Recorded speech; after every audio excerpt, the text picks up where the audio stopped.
Hi everyone, I'm Ava. I'm the new intern here at Bold Blind Beauty. Welcome to our final Bold Blind Beauty on the Air podcast for 2022.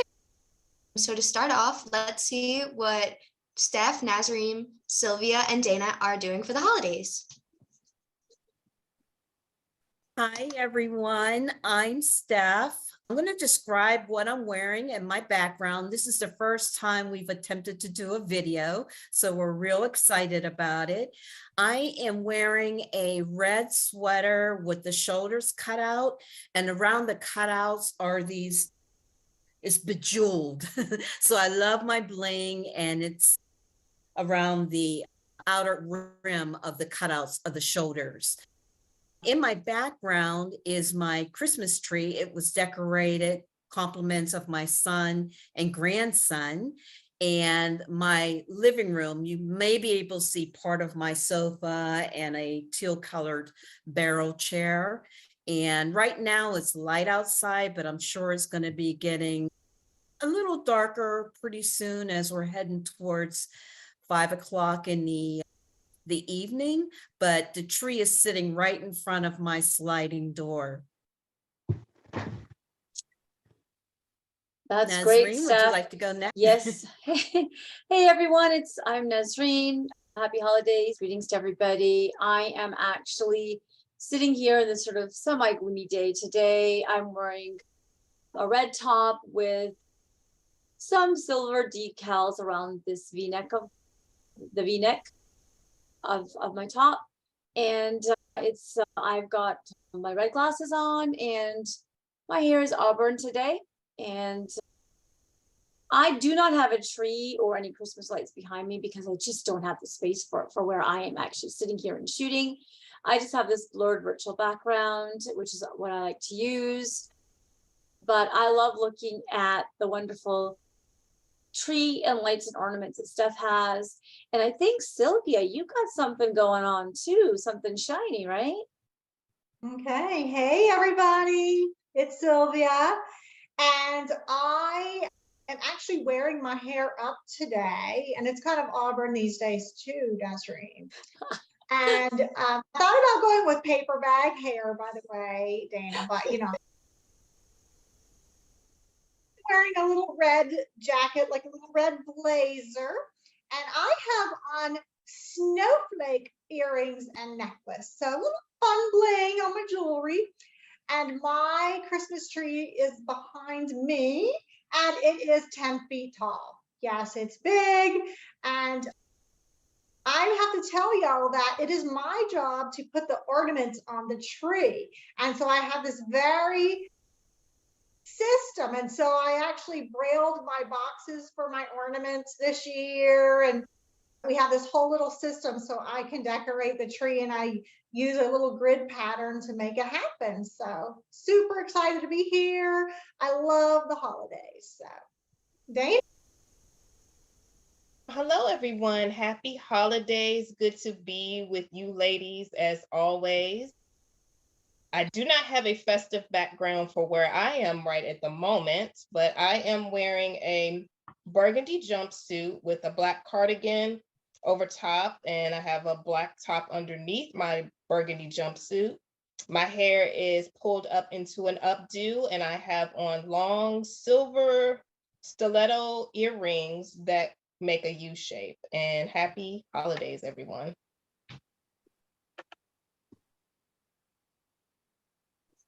All right, so if you guys want, we could start our questions. So for the first question, it's share your favorite holiday tradition. And Steph, would you like to start us off?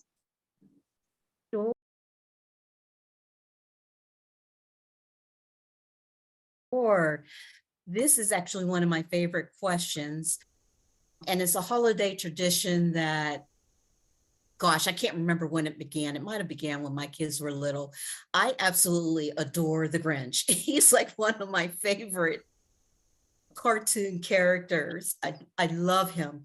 So every year now, since I have grandchildren now, we started on Christmas Eve running the original Grinch cartoon. We bake cookies, and it's me, my kids, my sons, and the grandkids. And it's just so much fun, especially when they start singing the song, the Grinch's song. And introducing my oldest grandson to it has been a real hoot because he's 9 years old. So now he has this whole understanding of what Christmas is and everything. And he thinks I'm silly for loving this Grinch character, but he goes with it. So it's a lot of fun. We really enjoy it. Nasreen? Wow, that's awesome stuff. Sounds like tons of fun too. For me, our tradition is I love Christmas Eve. I really like curling up with hot chocolate, and I love watching the Sound of Music movie. Just one of those old movies I just absolutely love watching, and each time I appreciate it even more. And the next day we get up, because where I live, we have usually snow. If we have snow, we love to go out sledding or at least make some snow angels outside. And later on Christmas Day, we always have a family dinner, whether it's at my house, my aunt's house or my sister's house. We go over early. Kids love to bake. My daughter loves to go over and bake cookies and all kinds of stuff in the kitchen. And we just sit there and eat, enjoy, giggle, laugh, and spend Christmas that way. This year, I think my sister said she was getting a Christmas tree. So I'm really excited about that because she's got space for one. So we may go over there and really indulge in that. Something that we sometimes don't get to do. And so that's something new that we're going to be doing this year. But yeah, how about you, Sylvia? My favorite Christmas tradition is a Christmas Eve service with the candlelight service. And, with the very limited vision I have, I still love it when they light up all the little candles and you go, from person to person, lighting up the candles and everybody holds them up. I just think it's so beautiful and magical. And to me, that just is what Christmas is that moment right there. Dana. Wow. Nasreen, who thought and who knew we would have the similar Christmas tradition with the Sound of Music? Nice. So that's one of the things, if I can catch it, I like to look at the Sound of Music. For some reason, I love that movie. Another tradition that I have started for myself, I think it started about 3 years ago before the pandemic hit. I started reading The Purpose of Christmas by Rick Warren. And when I read it about 3 years ago, I said, I'm going to make this a tradition for myself. It's a very short book, and it's on Bard, by the way, to read this book every Christmas. So I haven't downloaded it yet again, but that's what I plan to do, is read The Purpose of Christmas. It's very encouraging, and it's really encouraging and uplifting. So that's what I'm going to continue for myself, is read that book and catch the Sound of Music. You guys make me want to start singing. The hills are alive with the sound of music. Good. For our next question, it's what is your favorite holiday guilty pleasure? Steph, would you like to start? Oh, this one's so easy. My best friend makes the best miniature cheesecakes. And I always, when she would make them, I would always tell myself, okay, I'm going to eat 2 or 3. But she would always give me this great big container of them. And the next thing you know, I would keep going back to my refrigerator and getting 2 or 3 more and keep telling myself, okay, only 2 or 3 more. And then before you know it, I've eaten maybe 1.5 dozen. And I would have to psych myself into thinking, well, they're miniature, so the damage can't be that bad. But obviously, you can see where I'm going with this, right? Yeah. It's very, very bad, but that's my guilty pleasure. Nasreen, how about you? Mine's kind of similar, but mine isn't that. Mine is fruitcake. I don't know if it's a healthy food. I've heard so many horrible stories about the dietary nutrition value in a fruitcake, but I just love the fruitcake, all the colorful stuff, the nutmeg, and and the green and red and all this purple all through it, the fruit that they put through it. Now I know it's probably not really real fruit. It's probably candied fruit or however they do it, but I just love fruitcake. And when they bring it over, I mean, like you, Steph, I go for one slice, then I find myself later reaching for a second and then a third, and before you know it, I have to remind myself this is probably not good for me, so I should stop somewhere. But before I know it, half the cake is done, and then I tell myself, well, you know what, it's poinsettias and fruitcake that you can only have at Christmas, so just don't even think about your slice count, just go for it. Sylvia. Listen, sweets, period. Just any sweet. So you know, Nasreen, most people hate fruitcake, but I am in the boat with you. I love fruitcake, and my mom taught us to make this one called icebox fruitcake, which is all that like that fruit that you use for fruitcake, whatever that is called, and crushed up vanilla wafers and sweetened condensed milk. All delish. I gotta tell you, my real guilty pleasure is fudge, and I make like 4 different kinds. I make chocolate and butterscotch and peanut butter, and I'm like Steph with this. You can't eat just one, and then I'm sick, and then I don't sleep because I've had so much sweets, and yeah. But you know, the sad thing is not just one day. It's like it just kind of started today. Okay, it'll be like a 6-week thing.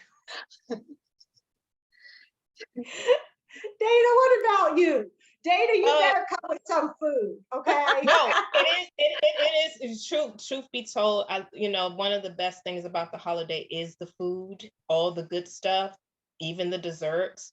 And one of the things, now I'm not necessarily a big cooker. I know how to cook, but it's not one of my favorite things that I like to do.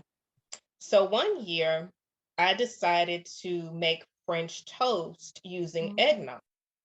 And so I used eggnog and still put in my cinnamon, vanilla, and you know, all the things that go into the French toast. And it was pretty good. So I'm hoping I can make it. I didn't get a chance to make it last year, so I'm hoping I get a chance to make it this year. But definitely food, sweets, food, all the stuff that's centered around the holidays, food. What about Ava? What's your guilty pleasure, Ava? I guess I wanted to say food again, but I like my aunt. We always go to her house for Christmas, and she only makes her like really good spinach pasta during like Christmas season.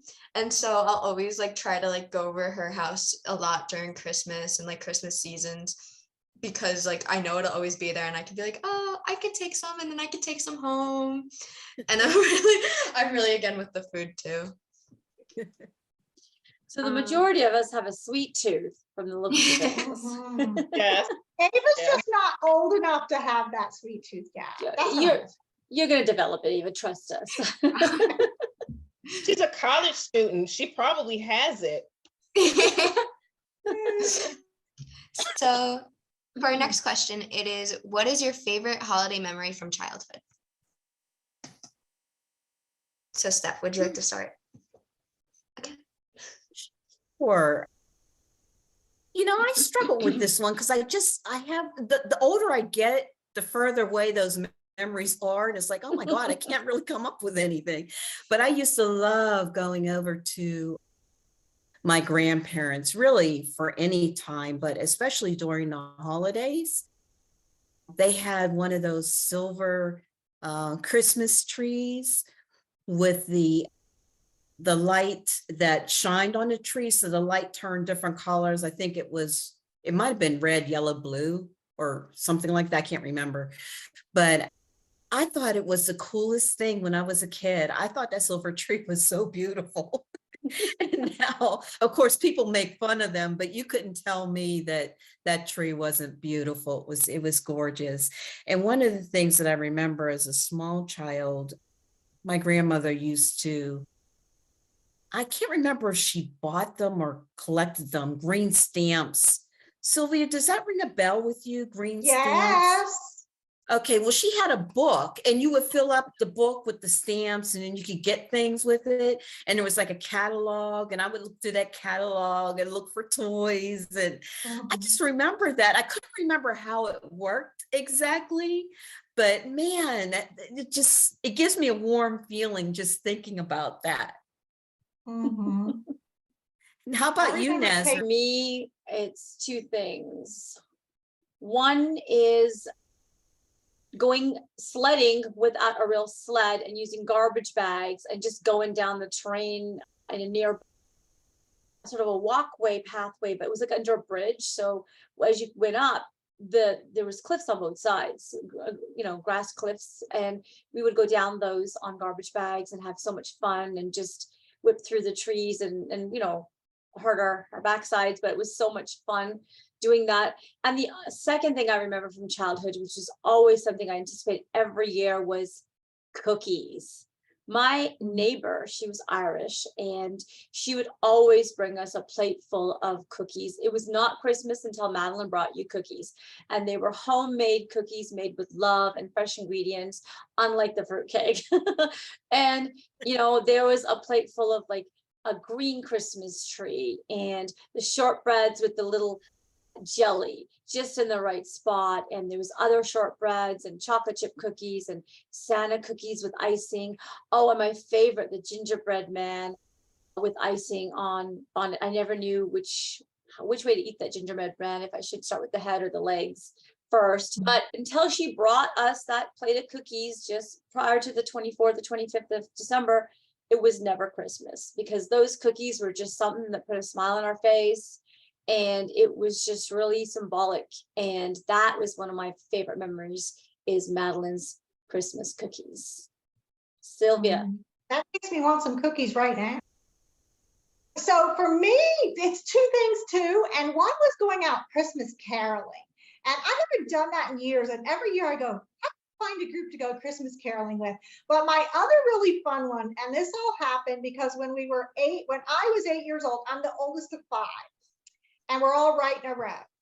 So when I was 8 years old, my parents got us bikes for Christmas. And we woke up at 3 in the morning. I am not lying. 3 in the morning. And we got those bikes and we went out riding the bikes down the road. And now we lived on a dirt road, so it's not, like the highway or anything. So my parents started a new tradition right after that. So Santa came on Christmas Eve for us from then on. And so on the Christmas Eve, late afternoon, evening, my parents would go, oh, it's time for Santa to come. Everyone go get in the car. And we would have to wait for them for ever. We're all there in the car, all excited. Even as a teenager, we're all excited, and they're in there, fixing everything up. But we didn't know that. And then we would drive around to see all the lights, and then we would come back and open all of our gifts. So that was my one. Dana. I have 2 memories. I had so many good Christmases that I can remember from childhood. 2 things. My godmother was an awesome cook and an amazing baker. So of course she would do baked goods around the holidays. The cookies would be one, but one of my favorite things that she would bake is a sweet potato pie. I love the sweet potato pie. So I remember that growing up, that she would do that around the Christmas holiday. And like I said, I had many good Christmases. And one that I thought about today, we spent a lot of time mainly on my mom's side of the family with my grandparents. We would go over their house for Christmas, and then it got to a point where they would come to our house at some point for Christmas later as we got older. But this one particular year, my brother and I spent Christmas Eve night over my grandparents' house because my grandmother put up the tree and all the presents. We were going to be there for Christmas dinner anyway, so we might as well have all the gifts at my grandparents' house. And I remember that year, and I don't know if you all remember, but I mean, the tree was filled with presents, and it was something that I had asked for Christmas that year, and I ended up getting it, and it was the Snoopy snow cone machine. Mm, Yep. nice. Nice. Remember that. Do you remember that, Steph? Trying to, I vaguely remember that. Yeah. Yeah, it was like I was very young. I had to have been about like 5. So I was very, very young, but I do remember that Christmas, and that my brother and I we were so excited and we couldn't wait, go to sleep and all that. So Right. How did your snow cones turn out, Dana? they were good. They were good. I think the next year or a few years later, I ended up with the easy bake oven. I got Ava. How about So- you? Oh, well, I guess I'm still kind of my child, but I guess from when I was like really little, my favorite memory, it's also kind of ties in a little bit with like a tradition. We would spend like, I would have Christmas Eve at my house, and like my mom's side of the family, but not like her sister and like my close cousins would come. And then we would have Christmas with my dad's side. And since I never really saw like my mom's like dad or like my close cousins, they would come over the day after Christmas, like every year. And like we would like they were still older when I was like little and would have like toys, but like they would bring over what they got for Christmas, and we would play like games and board games and like video games every year. And it's probably like we still do it, but it's probably one of like my favorite like childhood memories from like ever, most likely, because it's just Nice. so. For our last question, what one word best describes the holidays for you? Steph, you would like to go first. Sorry. Dessert. I struggle with this. I struggle with this one too, because there's so many one words that I can choose from. But it depends on the day. I guess it to some degree melancholy. I know that sounds like a Debbie Downer, but you know, Yeah. I'm a serious person. You guys know me though, so you know that I have that silly side too, right? But Right. when I think Yeah. about Christmas and all that it really means and everything, and yet all the stuff that's happening around me, I have a really hard time like pulling those things together, and I struggle quite a bit. So I'll just say sort of melancholy, like calm melancholy, but not bad, just, keeping it real. Nasreen. Oh, that's a good word, Steph, but I'm gonna bring it up a notch because I love color. I love tinsel. That's my word, because when you're talking about that silver tree, well, that's tinsel, gold, and shiny things, and that makes me feel happy and good. So I like to look at it that way. So mine's tinsel.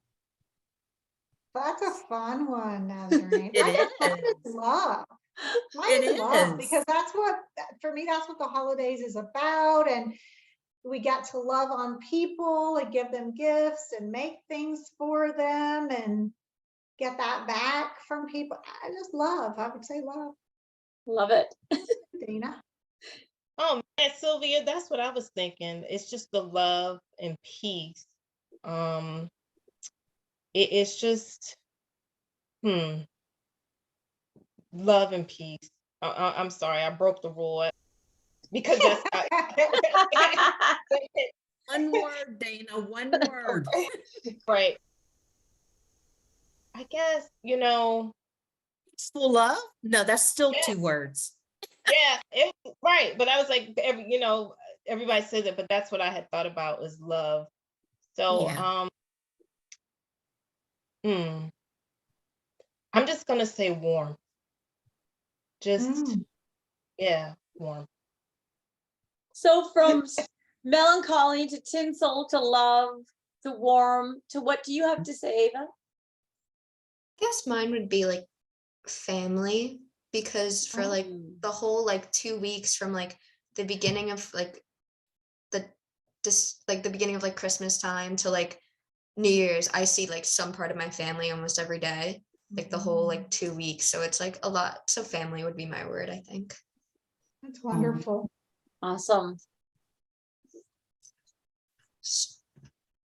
Well, you know what? I have one more question Mhm. that I neglected to ask.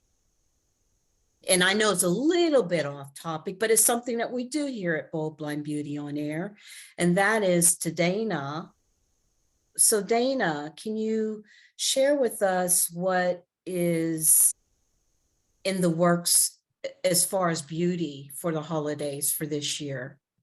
Oh, I'm glad you asked that, Steph. So think glamour, like with the hair, sleek updos, shiny hair accessories. If you're into hair color, icy highlights with the blonde hue to it, with the ombre, chambray, however you ombre, from the reds, the coppers, and deep burgundies now. So deep burgundies reminiscent of cranberry. The makeup look is like, think 1990s Y2K. So like foundation is matte, but it doesn't mean your skin looks matte. You want to keep that luminous glow going on. You can do that with like facial oils like grapeseed oil, or even primers that have those properties that allow for your skin to glow underneath that matte foundation, because everybody can't really do that one. So if you're into the whole eyeshadow thing, I always think metallics and a shimmer is always good for this time of year. But also think about like a shimmery pastel if you can pull it off. Contouring with bronzer. And, blush has been pretty popular over the past year. And one of the most popular colors now is either peach tone if your skin's a little lighter, and a coral tone if your skin is a little deeper. And if you want to keep that look lasting through your party nights and your holiday fun, you might want to take a foundation brush, spray it with a little bit of setting spray, and apply it, and voila, you go have your party and enjoy the holidays. Dana, Nice. what is setting spray? So setting spray is any makeup setting spray that you can spray over your makeup to make it last even longer. Many brands do it. There's many of them out there. So that's what a setting spray is. It's almost like, think of it as like hairspray for your Hairspray for hair. your face? Yes, it's like it's a setting spray for your makeup. But yeah, just to kind of get an understanding of that. That's what that is. Okay. Like the finishing touch, right, Dana? Yeah, exactly. Does that go on your eyeshadow too, or just on more of your face? Now, personally, I have never used a setting spray on my face. So I would say don't spray it close up on your face. Right. You do it like about Like 6 inches. hairspray. Like, Yeah, yeah, foot exactly. away. Yeah, just close your eyes. Okay. Yeah. Yeah. Cool. I'm gonna look for that. I actually think I might have had that sprayed on my face when I've had professional makeup before. Thanks a lot for that beauty bite for the holidays, Dana. I think a lot of us can use some of those wonderful tips as we're going out to parties, functions, and events through this seasonal time. Thanks, Dana. No problem. As a reminder, everyone, with this being the holiday season, the mission here at Bold Blind Beauty is to improve humanity by changing the way we perceive one another. And we do this through our advocacy work. So you can help support our cause by supporting our lunch shop or buying us a cup of coffee. The link is provided inside the show notes. Happy holidays, everyone. Happy holidays, everyone. Happy holidays.